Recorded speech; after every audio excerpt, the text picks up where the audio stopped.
그러니까 이명박 대통령이 대단한 분은 맞지만 존경할 만한 사람은 아니다. 이렇게 생각해요. 그래요. 네, 사실. Oh no, that is what they all say when they say 안녕하세요. 큐큐입니다. 뉴스입니다. 너무 억지 텐션인데 아, 대단해요. 그래도 네, 감사합니다. 피드백을 수용해서 더 나은 모습 보여주려고. 네. 네, 오늘은요 그 이명박 전 대통령님이 이번에 징역살이를 하러 떠나셨습니다. 바이바이. 네, 그래서 이번에 이명박의 정치 커리어를 네. 한번 되짚어보는 시간을 가져보도록 할게요. 이명박의 정치 커리어를 만든 5가지 순간. 5번째, 5위는요 대선 마케팅으로 이용된 국밥 먹방이에요. 먹방 자신 있으세요, 큐키님? 아, 저는 네. 그 애초에 개인 채널에서 먹방을 하지 못하는 이유가 네. 입이 너무 조그만하거든요. 어? 진짜 못 먹어요. 그러면 선거 나오셔도 국밥 같은 거 못 드시겠네요. 그럼. 애초에 선거를 나오진 않을 아, 거지만 저는 네. 뭐 다른 마케팅 해볼까요? ASMR로 한 표 부탁드립니다. 안 할 거야 어쨌든. 나는 정치 안 할 거야. 아, 네. 그래서 이명박 대통령님이 이게 왜 인기가 있었냐라고 생각을 해봤을 때는 이분이 흑수 출신이잖아요. 그렇죠. 좀 이따 다룰 거지만 굉장히 흑수 출신인데 그래서 더 먹방을 잘하는 게 아닐까. 약간 아, 네. 서민적인 모습. 네. 이분이 그 먹방으로 유명한 짤들이 몇 개 있어요. 네. 지나가고 있죠? 4위는 이명박 as 셀러리맨의 신화 레전드. 아, 대단하죠. 아, 진짜 대단한 네, 거예요. 네. 부동산 학과잖아요. 네, 네. 그 이명박 대통령의 정 대통령에 대해서 좀 뭔가 생각해 놓은 바가 있을 것 같은데. 그러니까 이명박 대통령이 대단한 분은 맞지만 존경할 만한 사람은 아니다. 오. 이렇게 생각해요. 그래요. 네, 사실 그 평사원으로 입사해서 현대거래 사장까지 된 게 그쵸. 일반적으로는 쉽지 않죠. 대단한 일인 네, 거예요. 진짜로. 네. 이거 되게 많은 미디어에서 다뤘는데 이 드라마 자이언트에서도 이분을 모티프로 삼았다는 설이 있었는데요. 뭐 거기서도 볼 수 있듯이 이명박 전 대통령은 가난 때문에 영양실조로 쓰러진 적도 있대요. 어릴 때요? 네, 완전 흑수 출신이다. 힘들게 살았네요. 뭐 그렇게 되게 힘들게 사셨는데 또 입사해서 1년 차에 태국 현장에서 폭도들로부터 목숨을 걸고 회사 금고를 시킨 일. 이게 천리마마트에 등장했죠.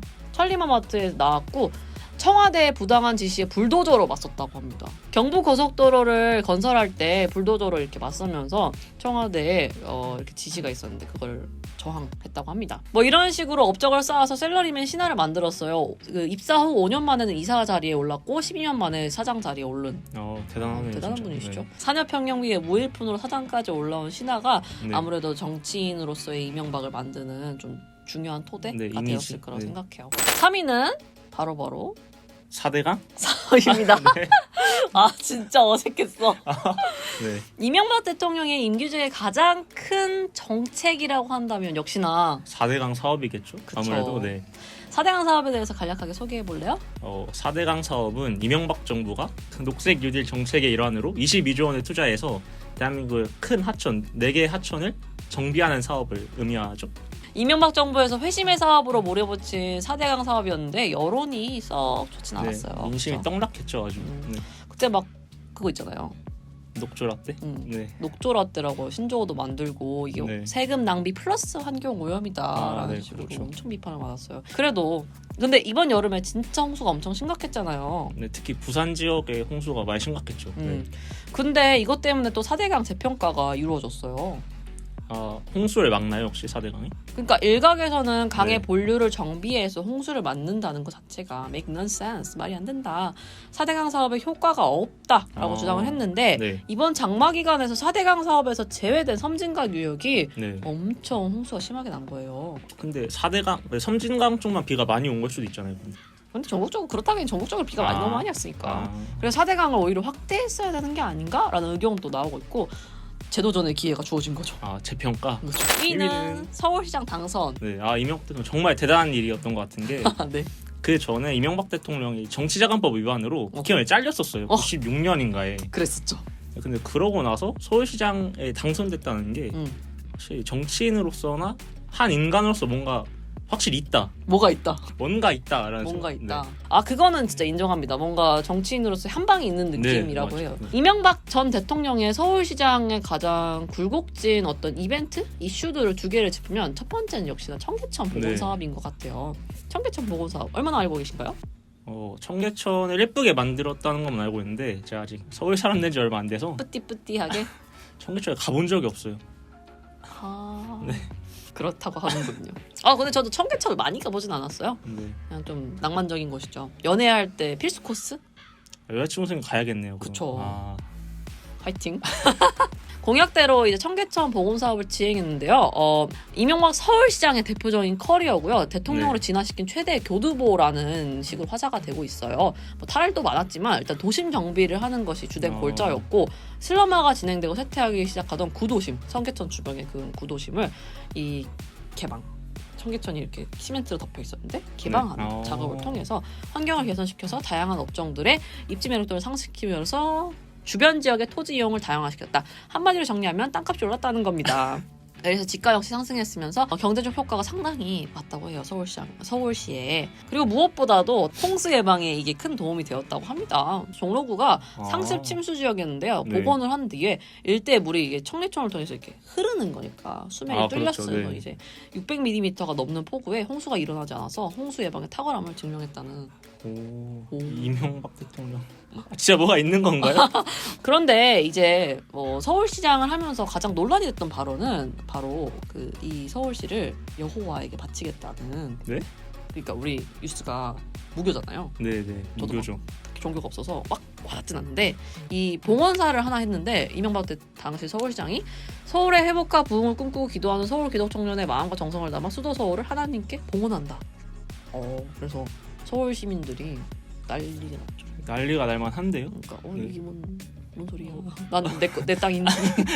근데 이게 그 막 있잖아 할리우드 스타들도 이 영광을 하나님께 바칩니다. 아 그런 얘기 하죠. 그런 식의 내용인 거죠. 그러니까 하나님의 거니까 다 이 세상의 모든 것들이.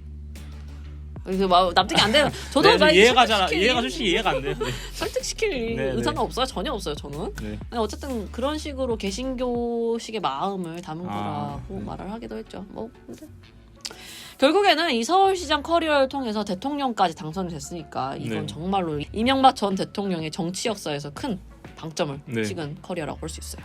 1위. 1위 다스가 누구 겁니까? 다 아는 사람 아닙니까? 네. 이번에 대법원 징역이 넣은 사건이죠. 바로 네. 다스입니다. 다스 혹시 들어보셨나요? 뭔지 알아요? 다스의 주인 이명박? 이런 얘기 많이 들어봤죠. 정치 슬로건으로 진짜 잘 네. 뽑혔나 봐요. 이게 정말 많은 사람들의 뇌리에 박힌 게 아닌가. 다스가 누군지 일단 다스가 뭔지도 네, 몰라도 뭔지 모르는데 그냥 네. 그 슬로건은 들어본 적이 있는 느낌이잖아요. 네. 이게 다스가 무슨 사업을 하는 업체인지 아시고 계시나요? 자동차 부품 만드는 회사를 얼핏 들었던 것 같아요. 현대차의 시트를 납품하는 현력 업체라고 해요. 그러니까 이게 되게 복잡한데 네. 그냥 좀 정리를 정말 간단하게 하면요. 이명박 전 대통령의 가족인 이상은과 김재정 씨가 있어요. 김재정은 이제 처남이고 네네. 1995년에 도곡동 땅이 있는데 1900평의 땅을 그 도곡동에 네. 팔았기 때문에 돈 중 157억이 출자금으로 이 다스에 투입된 거예요. 그러니까 네. 다스에서 BBK에 투자할 때 이 돈을 사용한 거죠. 157억을요? 네. 아, 네네. 근데 이거 도곡동 땅이 문제가 뭐냐면 1994년에 이명박 전 대통령의 차명재산이다. 이름으로 안 되어 있는 땅이죠. 그 차명재산이라고 네. 대대적인 폭로가 있었어요. 그래서 이명박이 차명재산으로 갖고 있던 이 157억 원, 그러니까 땅으로 갖고 있던 157억 원이 이명박 본인이 회장이던 BBK로 흘러들어갔고 이 돈이 다시 LK뱅크랑 옵셔널 벤처스라는 곳에 흘러들어가서 주가 조작이 이용됐을 가능성이 높다. 다스, BBK, LK뱅크의 실소유자는 그래서 이명박이다. 라고 대법원이 땅땅땅 판결을 한 거죠. 네, 지금까지 이명박 전 대통령의 정치 커리어를 토파봤는데 어떠셨어요? 이명박 전 대통령을 한 줄 평하자면? 아까도 말했는데 존경할 만한 사람은 아니지만 진짜 뭔가 있는 사람이다. 뭔가 있는. 네. 알겠어요. 네. 확실히 근데 이 말에는 좀 동의할 수밖에 없어요. 뭔가 한 방이 있기 때문에 흑수저 출신에서 지금까지 이루어오셨고 갑방에 가셨지만 잘 드시니까 깜빵에서도 국밥 말고 콩밥 드셔야죠 열심히. 그쵸. 건강하게 복역하시길 바랍니다. 지금까지 큐키 이유스였습니다. 안녕.